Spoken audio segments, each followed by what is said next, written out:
الرحمن الرحيم. الحمد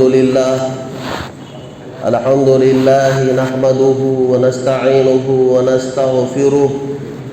ونعوذ بالله من شرور أنفسنا ومن سيئات أعمالنا. من يهده الله فلا مضل له ومن يضلله فلا هادي له.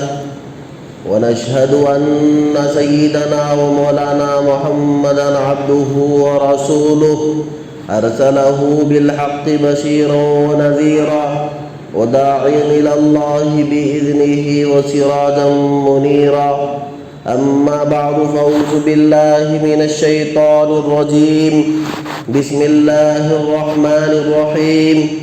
إن الذين قالوا ربنا الله ثم استقاموا تتنزل عليهم الملائكة ألا تخافوا ولا تحزنوا وأبشروا بالجنة التي كنتم توعدون. وقال النبي صلى الله عليه وسلم: الدنيا كلها متاع وخير متاع الدنيا المرأة الصالحة، أو كما قال عليه الصلاة والسلام: رب اشرح لي صدري ويسر لي أمري واحلل عقدة من لساني يفقهوا قولي. سبحانك لا علم لنا إلا ما علمتنا إنك أنت العزيز الحكيم. محترم بھائیوں، بزرگوں اور عزیز ساتھیوں، خطبے کے اندر ایک آیت تلاوت کی گئی جس کا ترجمہ یہ ہے، اللہ پاک کہہ رہے ہیں کہ ان الذین قالوا ربنا اللہ، کہ یقیناً وہ لوگ جنہوں نے کہا کہ ہمارا رب اللہ ہے، ثم استقاموا، کہ اللہ کو رب مان لے اور اللہ کے پیارے نبی علیہ السلام کو اللہ کا آخری نبی مان لے، اس کے بعد میں حالات کا آنا یقینی ہے، ان حالات کے آنے کے اوپر استقامت کے ساتھ، ثابت قدمی کے ساتھ جمے رہیں، حالات سے گھبرائے نہیں، تو پھر نتیجہ کیا ہوگا؟ تتنزل علیہم الملائکۃ الا تخافوا ولا تحزنوا. نتیجہ یہ ہوگا کہ ایمان پہ ثابت قدمی ہوگی، تو نتیجہ یہ ہوگا کہ اللہ کہیں گے کہ جب ان کا انتقال ہو جائے تو ان کے اوپر اللہ کی رحمتیں، اللہ کے فرشتے نازل ہوتے ہیں اور کہتے ہیں: اللہ تخافوا، کہ تم خوف نہ کرو، ولا تحزنوا، غمگین نہ ہو، وابشروا بالجنۃ التی کنتم توعدون، اور اس جنت کی خوشخبری حاصل کر لو جس کا تمہیں وعدہ کیا جاتا تھا. اللہ رب العزت نے ہم تمام کو ایمان کی دولت عطا کی. ایمان بہت بڑی نعمت ہے. آج کے اس مبارک جمعہ کے موقع پر تحفظ ایمان کے تعلق سے چند باتیں آپ حضرات کے سامنے رکھنے کی کوشش کروں گا. دعا فرمائے کہ اللہ پاک ہم تمام کو دین کی صحیح سے مضبوط عطا فرمائے. میرے محترم بھائیو بزرگوں، ایک ایمان اللہ پاک کی ہم تمام کو دی ہوئی نعمتوں میں سب سے بڑی نعمت ہے، اور جو چیز جتنی قیمتی ہوتی ہے اس کی حفاظت کی بھی اتنی ہی زیادہ ضرورت پڑتی ہے.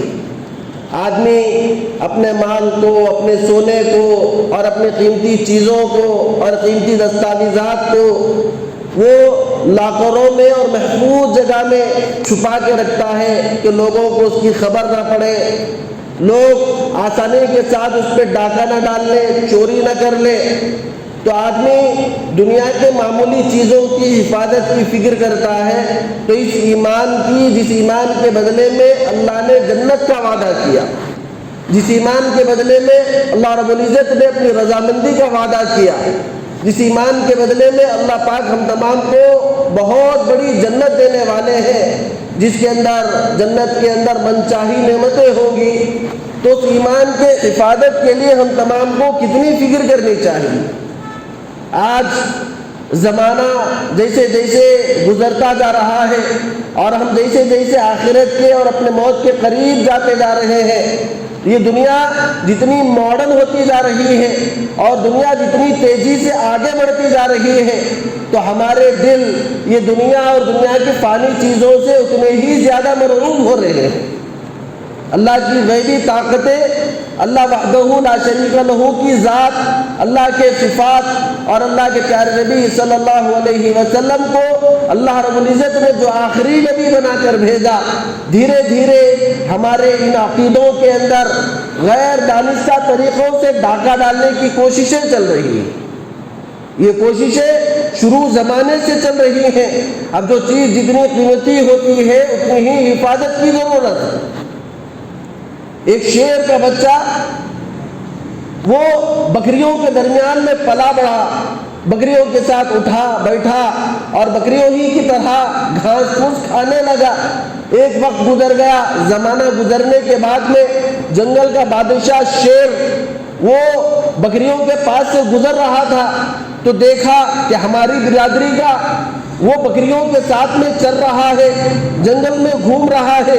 اور بکریوں کی طرح بکری جیسی آوازیں نکال رہا ہے۔ اس کو تو چیر پھاڑنے والا ہونا چاہیے اور اس کو چیر پھاڑنے کی طرح اس کے اندر صفت ہونی چاہیے،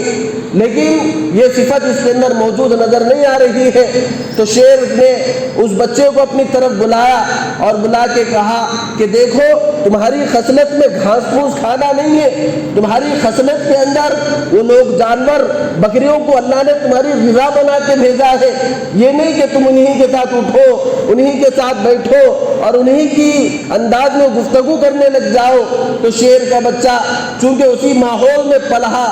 پڑھا اور اسی ماحول میں پلا تھا، وہ شیر سے کہنے لگا کہ دیکھو اللہ، میں ان تمام چیزوں پہ یقین نہیں کرتا، میں بھی انہی میں سے ایک آدمی ہوں، انہی کی طرح ایک جانور ہوں۔ تو شیر اس کو پانی کے پاس لے گیا اور پانی میں اس کی تصویر اس کو دکھانے لگا اور کہنے لگا کہ دیکھو، ہم دونوں شکل صورت میں ایک جیسے ہیں،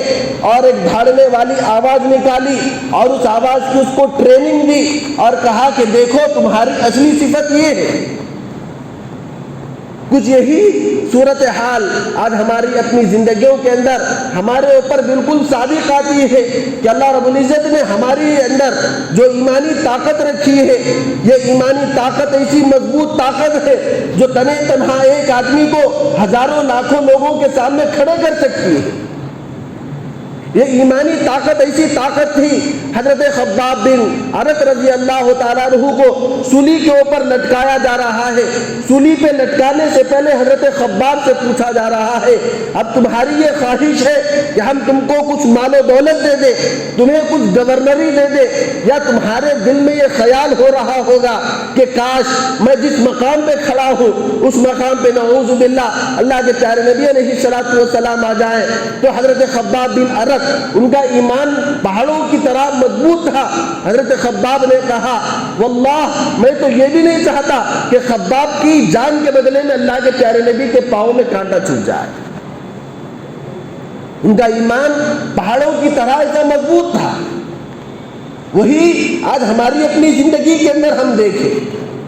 صحابہ رسول جیلوں میں بند ہیں، ان کے سامنے حکومتیں پیش کی جا رہی ہیں، ان کے سامنے گورنریاں پیش کی جا رہی ہیں، ان کے سامنے مال و دولت کے انبار لگا دیے جا رہے ہیں کہ تم اپنے دین سے منحرف ہو جاؤ، ایک اکیلے اللہ کو ماننا چھوڑ دو، اللہ کے پیارے نبی علیہ الصلوۃ والسلام کی نبوت اور رسالت کا تم انکار کر لو، بدلے میں تمہیں گورنری ملے گی، مالداری ملے گی، پیسہ ملے گا، عورت چاہتے ہو خوبصورت عورتیں ملیں گی۔ صحابہ رسول صلی اللہ علیہ وسلم میں کسی کا ایمان نہیں ڈگمگایا، لیکن آج ہمارے اپنے زندگیوں کے اندر ایمانی سطح کس درجے دن بدن تنزلی کی طرف جا رہی ہے اور معاشرہ دھیرے دھیرے دین سے کتنا دور چلا جا رہا ہے۔ دین بیزاری امت کے اچھے اچھے لوگوں میں نظر آ رہی ہے۔ دھیرے دھیرے دین اسلام کے جو پاکیزہ احکام ہے، جس کے اوپر اللہ رب العزت نے نجات موقوف رکھی، کامیابی موقوف رکھی، دھیرے دھیرے انہی احکام میں ہمیں گھٹن محسوس ہو رہی ہے۔ چند دن قبل ایک صاحب کا لڑکا دنیاوی اعتبار سے بہت زیادہ کامیابی حاصل کر لیا، دنیاوی اعتبار سے بہت زیادہ اس کا نام مشہور ہوا، تو ان کے والد نے اس کامیابی کے موقع پر ایک بہت بڑا پروگرام رکھا اور پروگرام میں ناچ گانا، اور خود والد بھی اس پروگرام میں ناچنے میں شریک ہو گیا، اپنا ویڈیو بنا کر ہمارے ایک عزیز دوست کو وہ ویڈیو فارورڈ کیے کہ دیکھو میرا بچہ کامیاب ہو گیا، دنیاوی اعتبار سے اونچے مقام پہ پہنچ گیا ہے۔ تو ہمارے عزیز دوست نے ان کو ترغیب دی کہ کامیابی دینی اعتبار دنیاوی اعتبار سے ہو، دینی اعتبار سے ہو۔ ایک ایمان والے کی شان یہ ہونی چاہیے کہ وہ اللہ کے سامنے سجدہ شکر بجا لائے، 2 رکعت صلاۃ الشکر نماز پڑھ کے اللہ سے خوب مانگنا چاہیے۔ یہ ناچ گانا یہ کون سا اسلامی مزاج ہے؟ فوراً ان کے منہ سے جو کلمہ نکلا وہ کلمہ یہ تھا کہ کون سا خدا ہم کو دنیاوی اعتبار سے خوش ہونے سے منع کر رہا ہے۔ ابھی چند دن قبل دارالافتاء میں ایک فتویٰ نظر سے گزرا، شہر کے ایک اچھے دیندار گھرانے کے میاں بیوی کا اختلاف ہوا۔ شوہر نے اپنی بیوی کو سمجھایا، بتلایا کہ دیکھو شوہر کا مقام اسلام میں ایسے ایسے رکھا گیا ہے۔ اللہ کے پیارے نبی صلی اللہ علیہ وسلم نے اسی لیے فرمایا کہ دنیاوی اعتبار سے سب سے خوش قسمت آدمی وہ ہے جس کو نیک بیوی، صالح بیوی مل جائے۔ تو شوہر نے اپنی بیوی کو سمجھایا کہ دیکھو اللہ کے پیارے نبی علیہ الصلوۃ والسلام نے آدمی کو ایک مقام دیا، شوہر کی اطاعت، شوہر کی فرمانبرداری، شوہر کے یہی حقوق ہے۔ لڑکی کہ والد نے اس کی دینی تعلیم کے بجائے دنیاوی تعلیم پہ بہت زیادہ فوکس کیا، دنیاوی تعلیم کے اعتبار سے بہت زیادہ صلاحیت مند، بہت اچھے پوسٹ پر مہینے کو 40,000 روپے کی نوکری کر رہی ہے۔ والد نے اس کی دنیا چمکانے کی فکر کی، فوراً لڑکی کے منہ سے نکلا جاؤ میں اسی شریعت کو نہیں مانتی، بھاڑ میں جائے اسی شریعت، لڑکی کے الفاظ۔ دارالافتاء میں فتویٰ آیا۔ یہ تو ان دیندار گھروں کا مسئلہ ہے جو دینی اعتبار سے فکر کرتے ہیں کہ اب ہم سے خطا ہو گئی، ہمارے گھر میں ہمارے بچیوں سے خطا ہو گئی، تو اب اس مسئلے میں شریعت کیا کہتی ہے۔ اب ہم ایسا گھر گھر کے اندر جھانک کے دیکھیں، گھر گھر کی یہ کہانیاں بن چکی ہیں، گھر گھر کی یہ کہانی بن چکی ہے کہ ہمیں دین اسلام کے پاکیزہ طریقوں میں کامیابی نظر نہیں آ رہی۔ نوجوان لڑکے، نوجوان لڑکیاں دھیرے دھیرے وہ مغرب سے خوف زدہ ہو رہے ہیں، مغربی کلچر کو اپنانے میں فخر محسوس کر رہے ہیں۔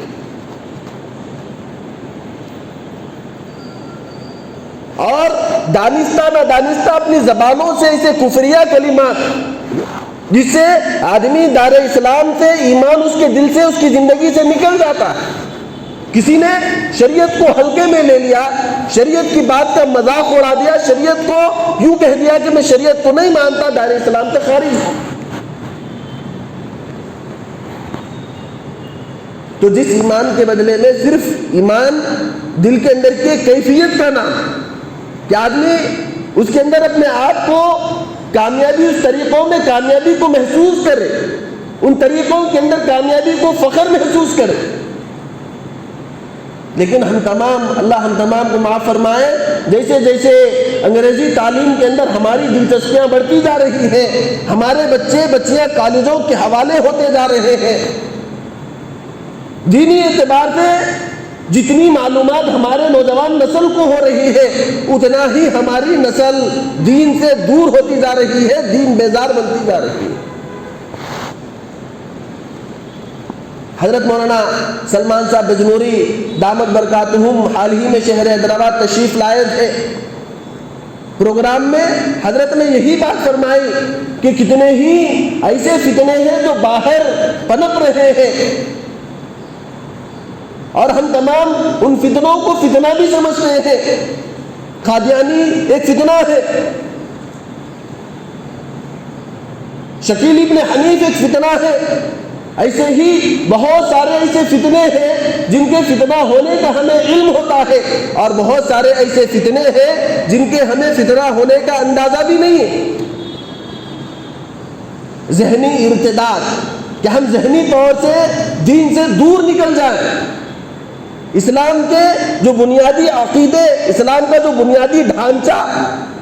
جس کے اوپر دین اسلام کی بقا رکھی گئی، ان اسلامی بنیادی عقیدے، بنیادی ڈھانچے کے اندر شکوک و شبہات میں مبتلا کر دے، اور باطل یہی کام کالجوں کے ذریعے اور کانوینٹوں کے ذریعے ہماری نوجوان نسل کے اندر منتقل کر رہا ہے۔ حضرت ابوبکر صدیق رضی اللہ تعالیٰ عنہ، ذرا اللہ کے پیارے نبی علیہ الصلوۃ والسلام کے دور میں دیکھے، اللہ کے پیارے نبی علیہ الصلوۃ والسلام کے دور میں مسیلمہ بن کذاب، اللہ کے پیارے نبی علیہ الصلوۃ والسلام کے دور میں ہی نبوت کا اعلان کیا۔ اللہ کے پیارے نبی علیہ الصلوۃ والسلام کو خط لکھے، اللہ کے پیارے نبی علیہ الصلوۃ والسلام کو کہہ رہا ہے کہ مسیلمہ رسول اللہ کی طرف سے محمد الرسول اللہ کو خط لکھا جا رہا ہے۔ اللہ کے پیارے نبی علیہ الصلوۃ والسلام نے علمی انداز سے جواب دیا کہ مسیلمہ رسول اللہ نے، مسیلمہ بن کذاب جو جھوٹوں کا سردار، اللہ کے پیارے نبی علیہ الصلوۃ والسلام نے یہ نام اس کا رکھا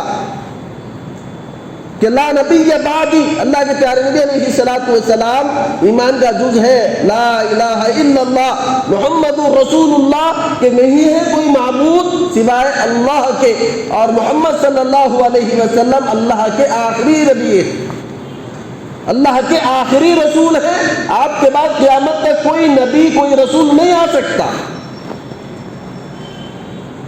حضرت امام اعظم ابو حنیفہ رحمۃ اللہ علیہ نے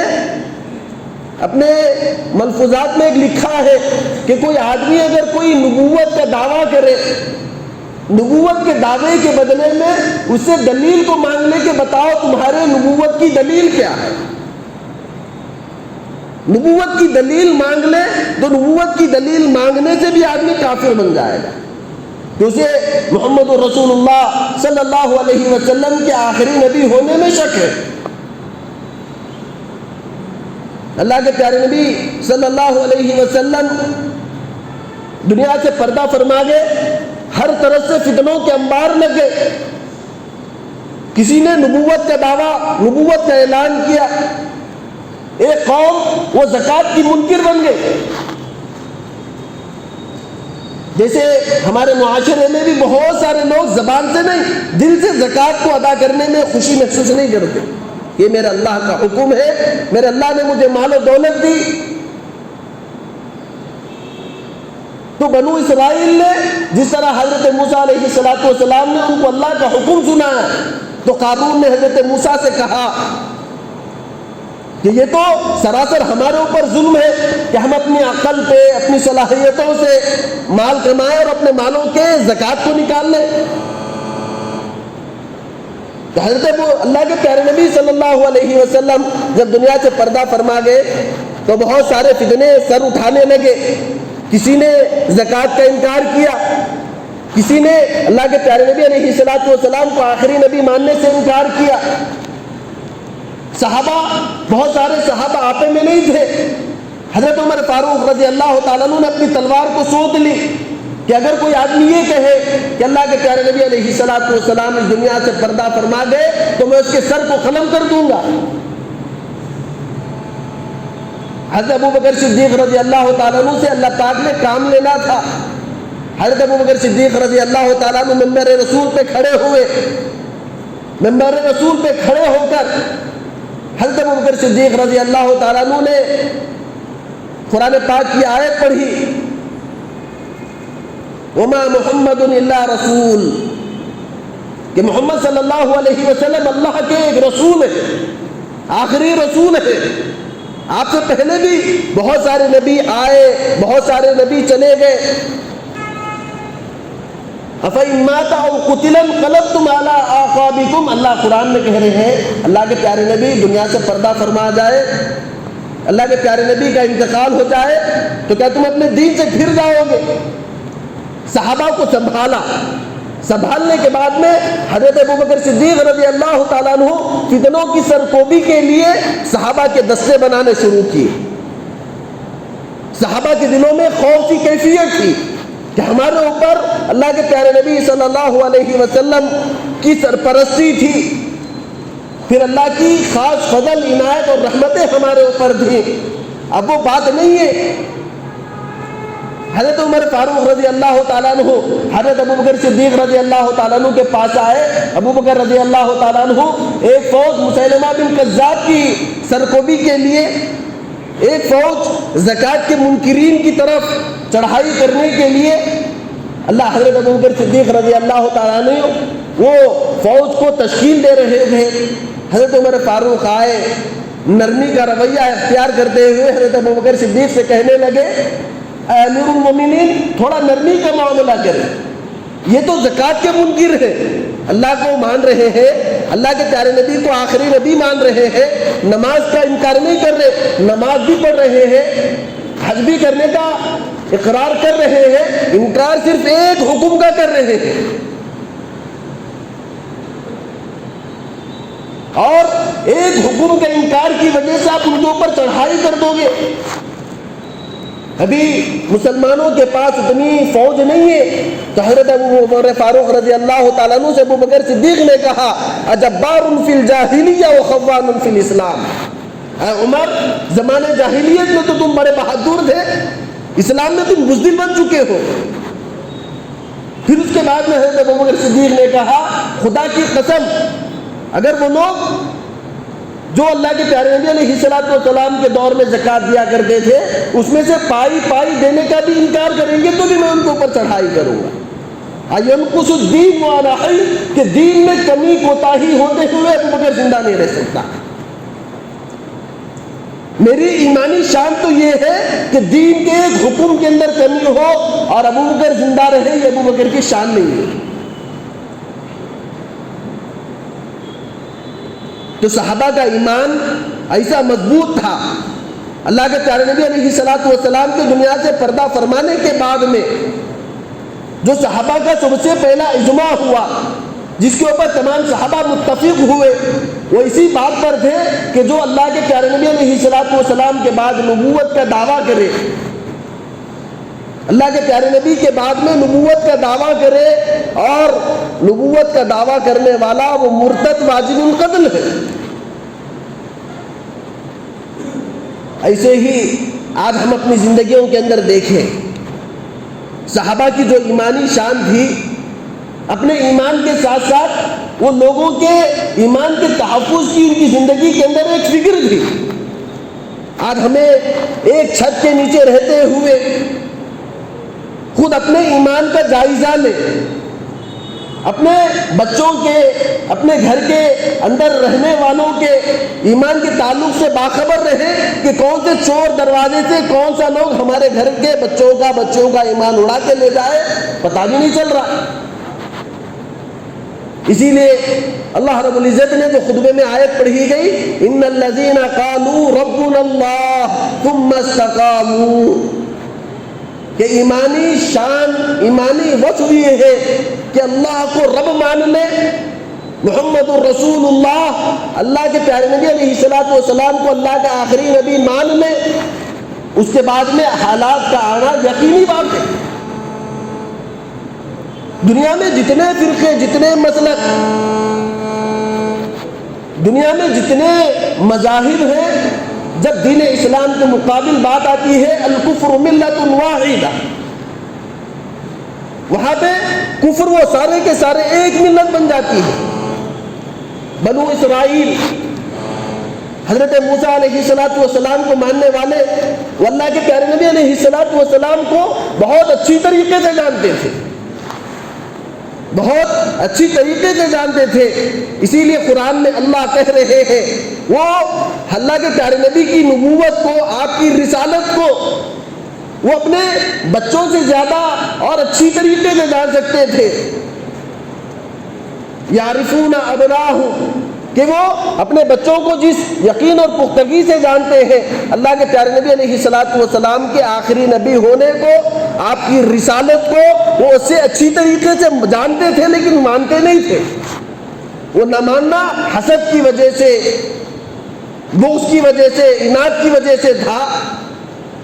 کہ وہ اللہ کے پیارے نبی علیہ السلام کو جو نبوت اور رسالت دی گئی وہ بنو اسرائیل سے لے کر بنو اسماعیل میں دے دی گئی.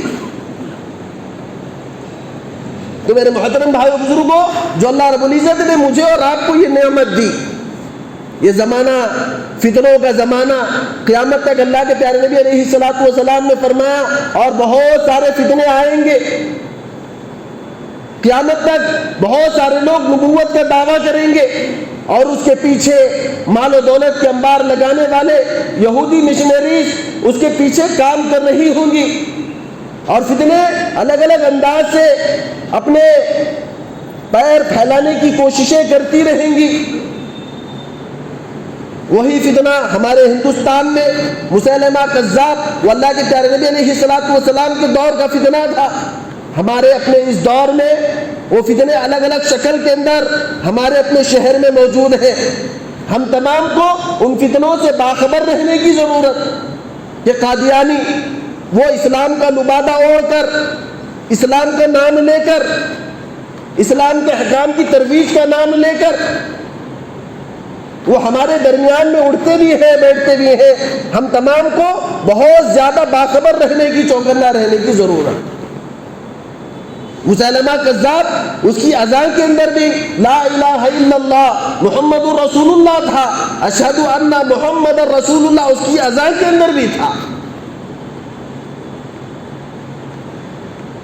آئے دن ہمارے شہر کے اطراف میں بہت سارے لوگ اس فتنے سے دھیرے دھیرے متاثر ہو رہے ہیں۔ وہ حضرت خباب کا جو واقعہ بیان کیا گیا کہ حضرت خباب کے سامنے مال و دولت رکھی گئی تھی، تو آج وہ ان فتنوں کو الگ الگ انداز سے ہماری زندگی میں انہی راستوں سے ہماری زندگی کے اندر داخل ہوں گے۔ کوئی آدمی مال کا لالچی ہو، یا کوئی آدمی مالی اعتبار سے کمزور ہو، یا کوئی آدمی مقروض ہو، تو اسلام کا لباس پہن کے خرچ کی ادائیگی کی صورت کرتے ہوئے ہمارے پاس آئے گا۔ کوئی آدمی بیمار ہو تو بیمار آدمی ہے تو اس کے پاس شفا کا نام لے کر اس کی زندگی کے اندر داخل ہو جائے گا۔ کوئی آدمی کسی اعتبار سے پریشان ہو تو وہ پریشانی دور کرنے کے نام سے زندگی کے اندر داخل ہو جائے گا۔ تو ہم تمام کو یہ بات اچھی طرح سمجھنے کی ضرورت ہے کہ جب ہم نے کلمہ پڑھا محمد الرسول اللہ کا، جب ہم نے اللہ کو رب مانا، اللہ کو خدا مانا کہ کرنے والی ذات اللہ کی، نفع دینے والی ذات اللہ کی، عزت دینے والی ذات اللہ کی، بیماری دینے والی ذات اللہ کی، شفا دینے والی ذات اللہ کی، اولاد دینے والی ذات اللہ کی، ہر کام کرنے والے ایک اکیلے اللہ، یقین اللہ کی ذات پہ ہو، اللہ کے صفات پہ ہو، بار بار ہم اپنے دل کے اندر اس یقین کو بٹھائیں۔ حضرات صحابہ کرام رضوان اللہ علیہم اجمعین کے ایک پورے کے پورے لشکر کو جیل خانے کے اندر بند کر دیا گیا۔ حضرت عمر فاروق رضی اللہ تعالیٰ عنہ کے دور کا واقعہ، اب جیل میں ہے، موت سامنے نظر آ رہی ہے۔ اب ایمان کے مقابلے میں صحابہ کرام رضوان اللہ علیہم اجمعین کے سامنے حکومت پیش کی جا رہی ہے، تم اپنے دین سے پھر جاؤ بدلے میں حکومت دیں گے۔ صحابہ کا ایمان نہیں ڈگمگایا، ان کو یقین تھا کہ یہ جو کلمے کے دو بول ہیں لا الہ الا اللہ محمد رسول اللہ، ایک پڑھنے میں رکھ دے ساری دنیا کی حکومت بادشاہت کو ایک پڑھنے میں رکھ دے تو کلمے والا پڑھنا وزنی ہو جائے گا۔ یقین تھا، حکومت سے نہیں تب کہ مال و دولت کہ تمہارے سامنے اتنی مال اور دولت دے دیں گے، نہیں ڈگمگایا۔ بادشاہ ہے وقت اپنی بیٹی کو بلا رہا ہے، بلا کے کہہ رہا ہے کہ آج چند لوگوں کے ایمان کا سودا کرنے کی بات ہے کہ ایمان کے آدمی کی کمزوری ہوتی ہے، کوئی آدمی مال کا لالچی، کوئی آدمی عورتوں کا لالچی ہوتا ہے، کوئی آدمی عہدے کا خواہش مند ہوتا ہے۔ تین چیزیں بھی صحابہ کے سامنے پیش کی گئی، ایمان نہیں ڈگمگایا، ثابت قدم رہے، سولی پہ چڑھنا پسند ہے، اپنی جان کو دینا پسند تھا، لیکن ایمان کا سودا کرنے تیار نہیں تھے۔ صحابہ کو اس ایمان کے بدلے میں مکے کی گرم ریتوں پہ گھسیٹا گیا، ان کو گرم گرم کوئلوں پہ لٹایا گیا، صحابہ کے جسم کے دو ٹکڑے کیے گئے، اللہ کے پیارے نبی علیہ الصلوۃ والسلام کے راستے میں کانٹے بچھائے گئے۔ وجہ کیا تھی؟ صرف ایمان لانا وجہ تھی۔ اگر وہ زبان سے کہہ دیتے ہم اللہ کو اور رسول کو رسول نہیں مانتے، ان کے سامنے بھی دنیا اور دنیا کے مال و دولت کے امار لگنے تھے۔ لیکن میرے محترم بھائیو بزرگوں، وہ ایمان کے دو بول، قیمتی بول، جس کے بدلے میں اللہ نے جنت کا وعدہ کیا، وَابْشِرُوا بِالْجَنَّةِ الَّتِي كُنْتُمْ تُوعَدُونَ، اللہ کہہ رہے ہیں کہ خوشخبری جس جنت کی اللہ دے رہے ہیں وہ جنت یوں ہی تو ملنے والی ہے نہیں۔ آج اللہ نے جتنی سہولتیں، جتنی آسانیاں ہمیں اپنے ایمان کے بدلے میں رکھی ہیں، پہلے زمانے میں صحابہ کو اس ایمان کے بدلے میں جان دینی پڑی، مال لگانا پڑا، اپنے اللہ کے راستے میں خون کو بہانا پڑا، اس کے بعد وہ اپنے ایمان پہ جمے رہ سکتے تھے۔ آج ایمان ہم کو گھر بیٹھے، ہمارے والد ایمان والے تھے، ہم بھی ایمان والے بن گئے۔ اس ایمان کے بدلے میں ویسی قربانی ہم سے نہیں مانگی جا رہی ہے، اسی وجہ سے آج ہماری زندگی میں ایمان کی جو قیمت ہونی تھی وہ قیمت نہیں ہے۔ کتنی آسانی سے آج ہم اللہ کے احکام توڑ رہے ہیں، اللہ کے پیارے نبی کی سنتیں چھوڑ رہے ہیں۔ اب اس سے آگے بڑھ کر آج ہماری نوجوان نسل دین بیزار بنتی جا رہی ہے۔ اگر ہم فکر مند نہیں ہوں گے، سنجیدگی سے اس ایمان کے تعلق سے باخبر نہیں ہوں گے، اپنے معصوم بچے بچیوں کو دین کے بنیادی احکام نہیں سکھائیں گے، اللہ اور اس کے رسول کے بارے میں جو دین کے بنیادی عقیدے ہیں جن کے اوپر ایمان کی بنیاد رکھی گئی، کتنے والدین ہیں، کتنے نوجوان ہیں، مجمع میں ہم خود سنجیدگی سے سوچیں کہ ہم نے کلمے کے لا الہ الا اللہ محمد الرسول اللہ سے آگے بڑھ کر دین کے بنیادی عقیدے کتنے سیکھے ہیں۔ قبر، حشر، جنت، جہنم، یہ ایمان کے بنیادی عقیدے ہیں کہ قبر کو ماننا، عذاب قبر بالکل برحق ہے، پلصراط پہ سے گزرنا بالکل برحق ہے، حشر کا میدان میں جمع ہونا بالکل برحق ہے، جنت و جہنم بالکل برحق ہے۔ اللہ ایک ایمان والے کو اس دنیا سے کئی گنی بڑی جنت عطا فرمائیں گے۔ جنت میں دودھ کی نہریں، شہد کی نہریں، جنت میں منچاہی نعمتیں، جنت میں جوانی بڑھاپا نہیں، یہ ساری نعمتیں اللہ نے ایمان والوں کے لیے رکھی ہیں۔ شرط یہ ہے کہ اس ایمان کو رائی کے دانے کے برابر، کم از کم رائی کے دانے کے برابر بچا کر لے جائے۔ اب اس ایمان کو بچانے کی ہم کتنی فکر کر رہے ہیں، اس ایمان کے تعلق سے ہم کتنے سنجیدہ ہیں، اس ایمان کے تعلق سے ہم کتنے سنجیدہ ہیں، ہم خود اپنی زندگی کے اندر دیکھیں۔ اتنی لمبی زندگی نکل رہی ہے،